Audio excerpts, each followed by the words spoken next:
On va aller un petit peu plus loin pour comprendre la dissolution dans cette vidéo, et on va faire la différence entre mol et osmol. Cette différence, elle est essentielle, notamment pour presque tous les étudiants qui sont en passe ou en LAS. Je vous conseille d'avoir bien compris tout le contenu des 3 vidéos précédentes avant de vous lancer dans celle-là. Dans la 3e vidéo, et pendant tout le lycée, on considérait que la dissolution était toujours totale. Le solide de départ disparaissait complètement et se transformait intégralement en plusieurs ions, des cations et des anions. Mais dans la réalité, la dissolution peut très bien être partielle. Dans ces cas-là, on vous donne ce qu'on appelle un coefficient de dissociation, souvent noté alpha. Regardez l'exemple en bas, on s'intéresse à la dissolution du chlorure de zinc. Vous avez sous les yeux l'équation de dissolution, et on vous donne alpha égale 0,6, c'est-à-dire 60%. En conséquence, il y a aussi 40% de votre solide qui ne va pas se dissocier. On va faire un mini tableau d'avancement pour comprendre, et on va dire qu'on part de 1 mol de chlorure de zinc solide. Avant dissolution, on n'a pas d'ion formé encore. Qu'est-ce qui va se passer pour notre mol de chlorure de zinc? Il y en a 40% qui ne va pas se dissocier. Et donc on va retrouver 0,4 mol de chlorure de zinc qui sera toujours solide à la fin. Et 60% va se dissocier. Donc 60% de notre mol, donc fois 1 mol, va se dissocier. Regardons maintenant les coefficients stoichiométriques, 1, 1 et 2.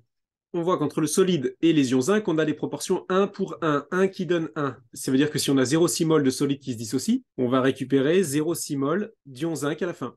Par contre, entre le solide de départ et les ions chlorure, on a des proportions 1 pour 2, 1 qui donne 2. Ça veut dire que si on a 0,6 mol de solide qui se dissocie, on va récupérer le double en ion chlorure. Et maintenant, on connaît tout notre état final.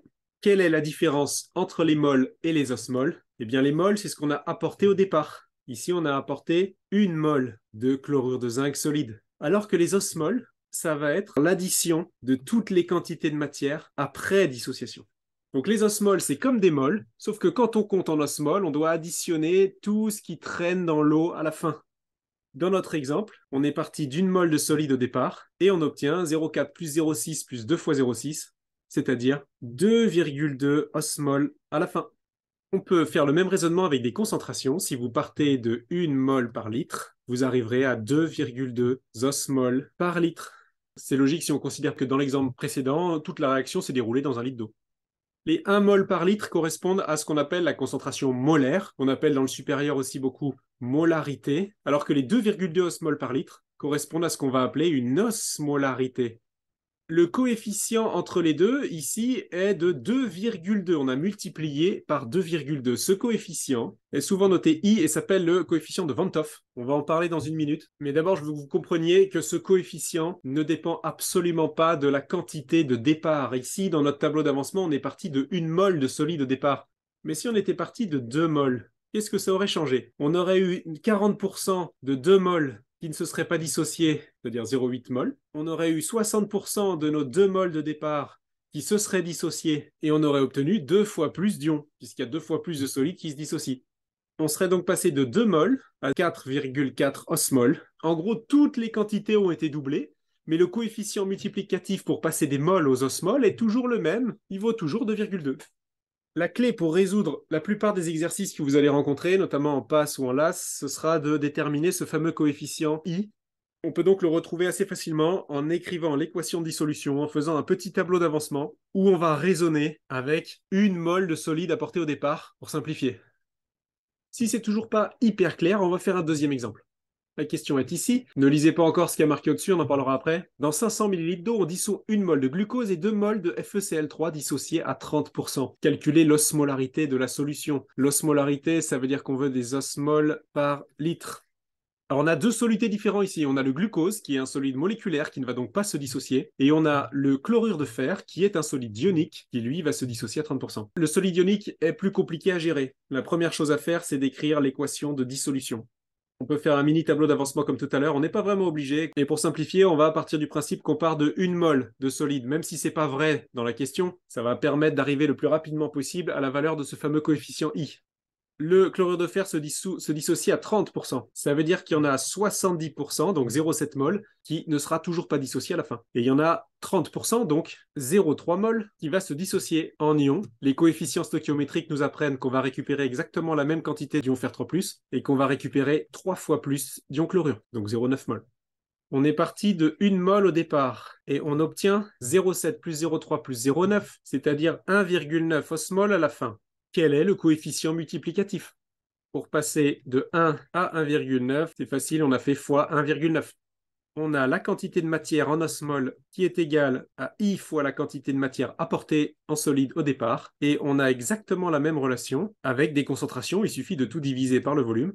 Cette dernière équation, vous la verrez souvent dans vos cours. Regardez en haut, elle est ultra classique. On peut maintenant répondre à la question posée. L'osmolarité, c'est le nombre d'osmoles divisé par le volume total de la solution. Et là, il faut faire un petit peu attention parce que tout le raisonnement qu'on a fait depuis le début, c'est uniquement basé sur le chlorure de fer. C'est-à-dire qu'on a complètement oublié qu'il y avait un deuxième soluté aussi, c'est le glucose. Il va falloir en fait tout additionner. Donc la quantité en osmol, ce sera la quantité en osmol due à notre premier soluté, le glucose, plus la quantité en osmol due à notre deuxième soluté, qui est le chlorure de fer. Pour compter en osmol, on additionne tout ce qui traîne dans l'eau. La quantité d'osmol due au glucose, c'est quoi? On a apporté 1 mol de glucose, qui est un solide moléculaire. Donc 1 mol apporté au départ va vous donner 1 osmol à la fin. Les solides moléculaires sont assez faciles à gérer. Par contre, la quantité d'osmol due à notre chlorure de fer sera 1,9 fois plus grande que la quantité apportée au départ, qui était donnée dans l'énoncé, à 2 mols. On n'oublie pas de diviser par le volume, 500 ml, donc 0,5 litres, pour avoir des osmoles par litre. On a donc à la fin 9,6 osmoles par litre. Attention à bien additionner tout ce qui traîne quand vous calculez les osmoles au numérateur. Une dernière remarque pour finir. Vous verrez souvent sous vos cours une formule pour calculer plus rapidement le fameux coefficient I. Cette formule permet d'aller plus vite, mais elle se démontre exactement de la même manière que ce qu'on a fait tout à l'heure avec un tableau d'avancement. On va juste vérifier que cette formule donne exactement le même résultat. On avait obtenu un coefficient 1,9.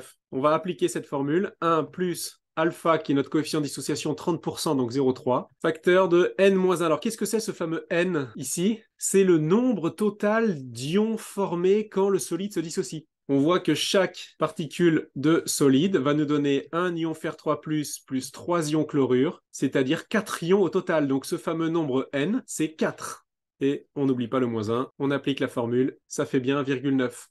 Et si vous vous demandez pourquoi on fait tout ça, pourquoi on vous embête avec les osmoles ou avec les osmoles par litre, c'est très simple, c'est qu'il y a certains phénomènes physiques qui vont directement dépendre de la concentration en osmoles dans vos solutions. Ce seront des phénomènes qui ne dépendront pas de la nature de vos solutés, mais juste de combien il y en a au total. Ces phénomènes, c'est ce qu'on appelle les propriétés colligatives dans les solutions. Et l'exemple le plus connu de tel phénomène, c'est le phénomène d'osmose, d'où le nom osmole. Donc quand vous découvrez l'osmose dans vos cours, préparez-vous très rapidement à entendre parler des osmoles et des osmoles par litre.